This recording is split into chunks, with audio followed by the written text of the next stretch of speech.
Hello friends, today we are going to learn the last session in the anatomy of pectoral region, the mammary gland.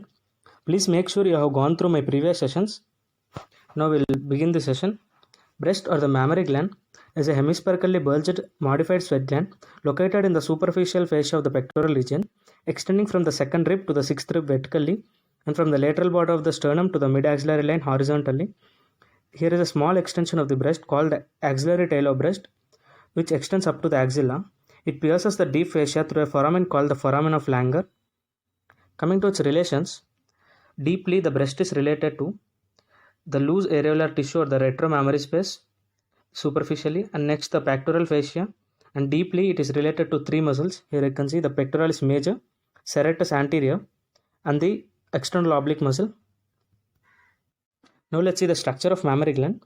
The mammary gland structure is divided conventionally into skin, stroma, and the parenchyma.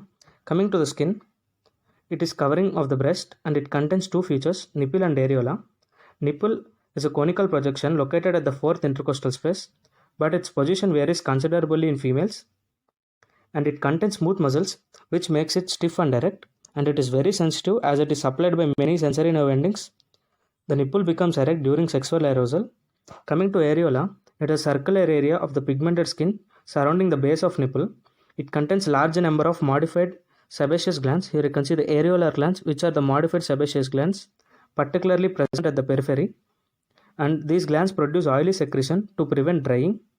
This pigmentation of the areola varies with the complexion of women, and this becomes dark and enlarged during pregnancy. Next, the stroma of the breast. The stroma is made up of the connective tissue and the fat. First, the connective tissue.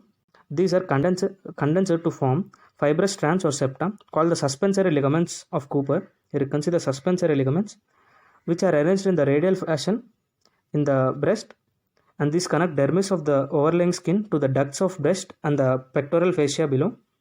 The ligaments of Cooper maintain the protuberance of the breast, and their atrophy due to aging makes the breast pendulous during the old age.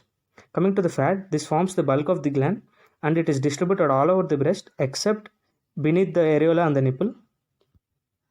Next, the parenchyma are also called the glandular tissue of the breast, which secretes milk to feed the newborn. It consists around the 15 to 20 mammary lobes. These are mammary lobes which are arranged in radial fashion, and these converge towards the nipple. Each lobe is divided into numerous acini or the alveoli. Each alveoli drain the milk into ductules. Here you can see the ductules, and ductules of the acini unite to form a lactiferous duct. Each lobe contains a lactiferous duct. All the lactiferous ducts converge at the nipple and open at the summit of the nipple. At the termination, these ducts has an expansion called the lactiferous sinus, which acts as a reservoir of the milk during lactation. Next, here you can see the cadaveric specimen of the breast. This is the areola and the nipple, and this is the fatty mass of the breast. Here you can see the parenchyma. Coming to the arterial supply, breast is supplied by major artery, the axillary artery through the superior thoracic artery, the acromiothoracic and the lateral thoracic artery, and by the internal thoracic artery by their perforating branches by piercing the second, third, fourth intercostal spaces, and by the posterior intercostal arteries through the lateral branches. Here you can see the perforating branches piercing the second, third and fourth intercostal spaces of the internal thoracic artery, and here are the lateral branches of the posterior intercostal arteries. Coming to the venous drainage, the venous drainage of breast takes place by the axillary vein. Here you can see drainage through the axillary vein. Here is the drainage through the internal thoracic vein, and next by the posterior intercostal veins. These veins follow the arteries in their course. Next, the most important topic, the lymphatic drainage of breast. Coming to the lymph nodes draining the breast includes the axillary lymph nodes, which include groups, the apical group, central group, the lateral group, anterior and the posterior group, which are present in the axilla. And next, the internal mammary nodes, which lie along the internal thoracic vessels. Next, the supraclavicular nodes lying above the clavicle. And next, the posterior intercostal nodes. These lie in the posterior parts of the intercostal spaces in front of head of the ribs.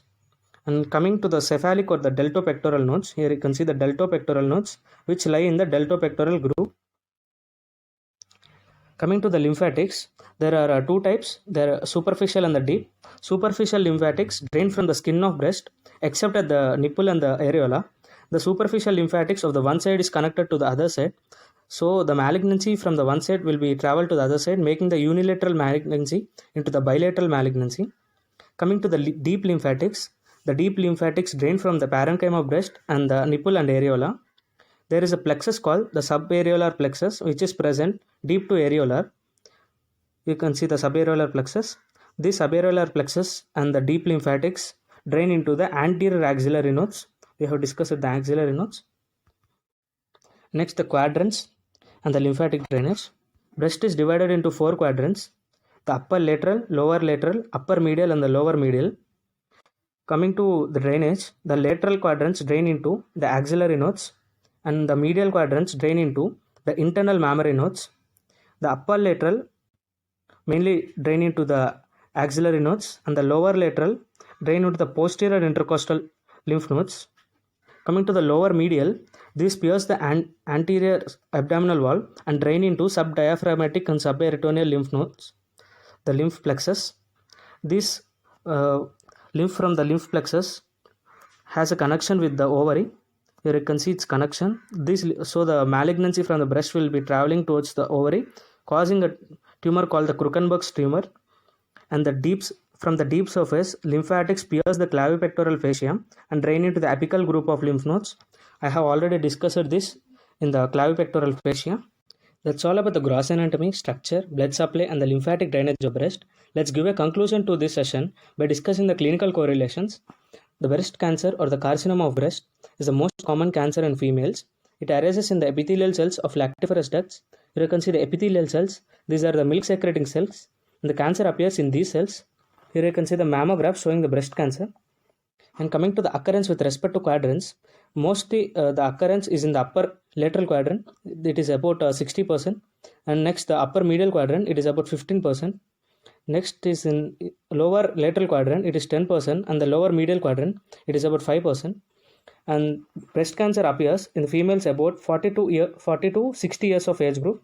And clinically, this presents very serious problem.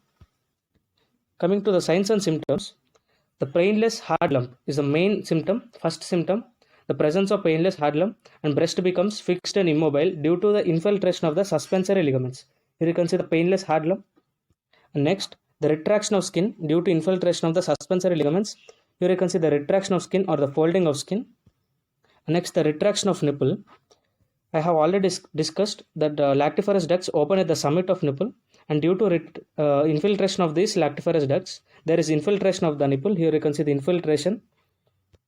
And next, the final symptom is the body orange appearance of the skin, which gives like a appearance of the skin of orange. This was due to obstruction of the superficial lymphatics. Here you can see it is dotted like a skin of orange. Here you can see the malignancy. First, let's see how there is transfer from the one breast to the other breast. I have already said the superficial lymphatics has a communication with the other end, so unilateral malignancy become the bilateral malignancy. There is also connection between the lymphatics of the breast and the ovary through the subperitoneal lymph plexus. Here you can see from the lower medial quadrant there is drainage into subperitoneal lymph plexus, from where it goes to the ovary, causing a tumor called the Krukenberg's tumor. Next, let's see the self-examination of breast cancer. The 6 steps to self-examine the breast cancer. First, stand in front of a mirror and inspect both the breast. Is there any discharge from the nipples? Is there any puckering, dimpling of the skin? Now, look for any change in the shape or contour of the breast. And next step is clasp the hands behind your hand and press the hands forwards. And check any changes in the breast. And press the hands firmly on the hips and bow slightly forwards. And also check in the shape of breast or any change in contour also. The next step or the 4th step, during shower, raise one of your arm and use the fingers of other hand to palpate the breast. Is there any presence of lump, unusual lump or a mass under the skin? You can palpate the breast and you can feel it. And gently squeeze the nipple and look for any discharge. Do similar examination on the other side also.